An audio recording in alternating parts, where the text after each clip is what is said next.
नमस्कार दोस्तों, आज लेकर आए हैं हम इतिहास के चैप्टर 2 जो हम आपको पढ़ा रहे थे भारत का राष्ट्रध्वज। तो उसमें हम आपको बताएंगे असहयोग आंदोलन के बारे में। क्या है इसके बारे में, तो देखिए बने रहिएगा पूरे वीडियो में। देखिए इसमें असहयोग आंदोलन को हम पूरी तरह से डिस्क्राइब करेंगे। देखिए किस तरह से जो है गांधी जी ने क्या क्या किया था इसमें। तो ये गांधी जी के चलाया गया था, गांधी जी के द्वारा चलाया गया आंदोलन था। तो क्या नाम था इसका? असहयोग आंदोलन। ठीक है, तो असहयोग आंदोलन। देखिए गांधी जी ने क्या किया था 1909 में अपनी एक पुस्तक लिखी थी आत्मकथा। तो उस आत्मकथा नामक पुस्तक में उन्होंने ये लिखा था कि जो असहयोग आंदोलन यानी कि भारत में अगर कहीं भी ब्रिटिश रह रहे हैं या फिर राज्य कर रहे हैं और भारतीयों को गुलाम बना रखा है, तो कहीं ना कहीं इसमें गलती किसकी है, कहीं ना कहीं इसमें जो है भारतीय भी सहयोग कर रहे हैं।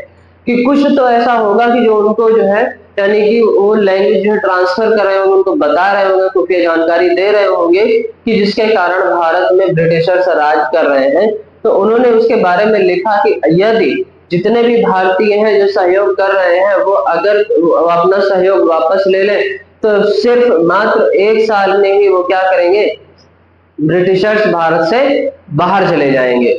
ऐसा उन्होंने अपनी पुस्तक में लिखा। अब आइए देखते हैं इसका क्या क्या प्रभाव पड़ा असहयोग आंदोलन। ठीक है, असहयोग आंदोलन में क्या हुआ था कि ये दो दो तरह से देखा जाएगा।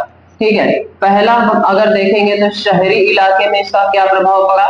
ठीक है, शहरी इलाके में। और दूसरा हम देखेंगे क्या ग्रामीण इलाके में ये किस तरह से प्रभाव डालता है। ठीक है, तो देखिए जो शहरी इलाके थे, शहरी इलाकों में क्या हुआ था, शहरी इलाकों में जैसे बच्चों ने स्कूल जाना बंद कर दिया, जितने भी स्कूल के टीचर्स थे उन्होंने स्कूल जाना बंद कर दिया, पढ़ाना बंद कर दिया, वकील थे उन्होंने जाना वकालत करना बंद कर दिया, मुकदमे लगाना बंद कर दिया था। इसके बाद में जितने भी लोग थे जो सरकारी तौर पर काम कर रहे थे उन्होंने काम कम कर दिया, यानी कि वहां पर जाना बंद कर दिया। विदेशी चीजों का बहिष्कार किया गया और होली जलाई गई चौराहों पर, यानी कि जितने भी हमारे विदेशी चीजें थे उन सबको एक जगह इकट्ठा करके जो है पूरी तरह से होली जला दी गई। गांधी जी ने यह कहा था कि जो आंदोलन होगा पूरी तरह से अहिंसक होना चाहिए, लेकिन यहाँ पर क्या हिंसा हो जाती है, यहाँ पर हिंसा हो जाती है कब? 4 फरवरी 1922 को। 4 फरवरी 1922 को आप लोगों ने सुना होगा गोरखपुर में एक चौरी चौरा नामक एक स्थान है, वहां पर जो है एक पुलिस स्टेशन में छिपे हुए 22 लोग जो थे पुलिसकर्मी थे उनको जिंदा जला दिया गया था। उनको जब जिंदा जला दिया गया तो गांधी जी ने कहा तुम तो गधा हो, पूरा प्लान चौपट कर दिया। क्या कर दिया तुमने, हम पूरी तरह से अहिंसक बोले थे और तुम लोगों ने जाके पूरा सब जिंदा जला दिए जाके। तो उन्होंने जो है ये सब जब ये देखा तो उससे काफी नाराज हुए और उन्होंने असहयोग आंदोलन क्या कर लिया, वापस कर लिया। लेकिन अब देखिए ये तो अहिंसक, जब इन्होंने जो है शहरी इलाकों में बच्चों ने स्कूल जाना बंद कर दिया, वकीलों ने वकालत करना बंद कर दिया है, टीचर्स ने पढ़ाना बंद कर दिया, ये सब जब लोगों ने बंद कर दिया तो लोगों ने क्या किया कि जो बाहरी माल खरीद रहे थे, बाहर का कपड़ा है, बाहर की वस्तुएं खरीद रहे थे, तो वो क्या हो गया, आधा रह गया। यानी कि वहां से इंपोर्ट पहले कितना होता था, मान लीजिए पहले होता था जो 102 करोड़, ठीक है 102 करोड़ का इंपोर्ट होता था, लेकिन अब वो कितना रह गया, केवल 57 करोड़ का ही इंपोर्ट रह गया था भारत में। ठीक है, अब भारतीय लोग क्या हुए, हथकरघा यूज करने लगे थे, यानी कि भारत में ही बने वस्तुओं के माल को ही यूज करने लगे थे। लेकिन वो कब तक यूज करते, वो कब तक यूज करते, और जितने भी लोग घर पे बैठे हुए थे वो कब तक घर पर बैठे रहते। क्यों? क्योंकि उनके पास और कोई रोजगार नहीं है और उन्होंने भारतीयों ने अभी तक अपना कोई भी ऐसा सिस्टम नहीं बनाया था जिससे कि वो अपना कहीं भी रोजगार प्राप्त कर सके। तो ये था हमारा शहरी। अब इसलिए बाद में इन्होंने क्या कर दिया कि सब लोग जो है वापस काम पर जाने लगे, वापस जो है अपनी अपनी कुर्सी अपना अपना काम पकड़ने लगे। तो इस तरह से देखिए कि शहरी इलाके में क्या हुआ था। अब आइए देखते हैं क्या ग्रामीण इलाके में। ग्रामीण इलाके में जो था, ग्रामीण इलाके में एक फेमस व्यक्ति थे बाबा रामचंद्र। कौन थे? बाबा रामचंद्र।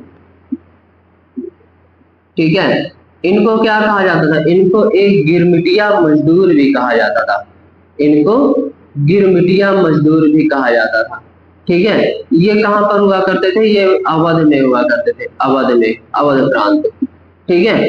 तो अवध प्रांत में अब जो है गिरमिटिया, यहाँ पर गांवों में जो आंदोलन हुआ था, गांवों में इसलिए आंदोलन हुआ था, गांवों में किसान जो लोग चाहते थे वो ये चाहते थे कि जितना भी हमको बेगार करनी पड़ती, बेगार का मतलब होता है बिना मजदूरी दिए हुए काम करवा लेना किसी से, तो उसे कहते हैं बेरोजगार करना, ठीक, बेगार करना।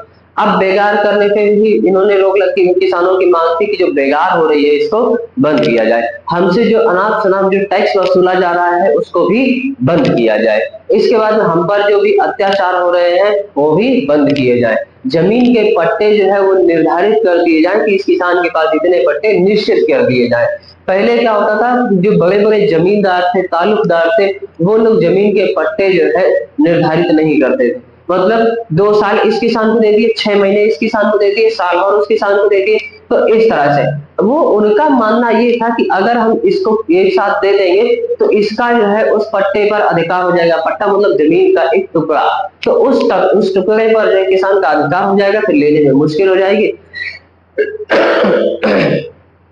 तो इसलिए उन्होंने क्या किया था, सबको पट्टे जो है अलग अलग निश्चित कर दिए थे। किसान जो थे, इस आंदोलन के जरिए किसानों ने ये कहा था कि जितने भी पट्टे हैं वो सब क्या कर दिए जाए, निश्चित कर दिए जाए, ठीक है, और जितना भी हमसे जो अनाप शनाप टैक्स वसूला जा रहा है बंद कर दिया जाए, फिर जो जमींदारी है वो भी उसको भी क्या कर दिया जाए, खत्म कर दी जाए, ठीक है। तो इस तरह से जो है ये ग्रामीण इलाके में ये पूरी तरह से क्या होता है, असहयोग आंदोलन होता है, ठीक है। लेकिन चौरी चौरा की भयानक घटना के बाद जो है गांधी जी इस आंदोलन को वापस ले लेते हैं और पूरी तरह से शांत हो जाते हैं, क्यों, क्योंकि गांधी जी का मानना था कि यह आंदोलन पूरी तरह से अहिंसक होना चाहिए, लेकिन लोग उसे क्या करते हैं, हिंसक बना देते हैं, उससे उसमें लोग कई लोग मारे जाते हैं, जिससे गांधी जी बहुत ज्यादा गुस्सा हो जाते हैं तो बंद कर देते हैं। तो ये था हमारा क्या, पूरी तरह से असहयोग आंदोलन। वीडियो को लाइक करें, शेयर करें, चैनल को सब्सक्राइब कर लें ताकि आगे आने वाली वीडियो भी आपको जल्द ही मिलती रहे। धन्यवाद।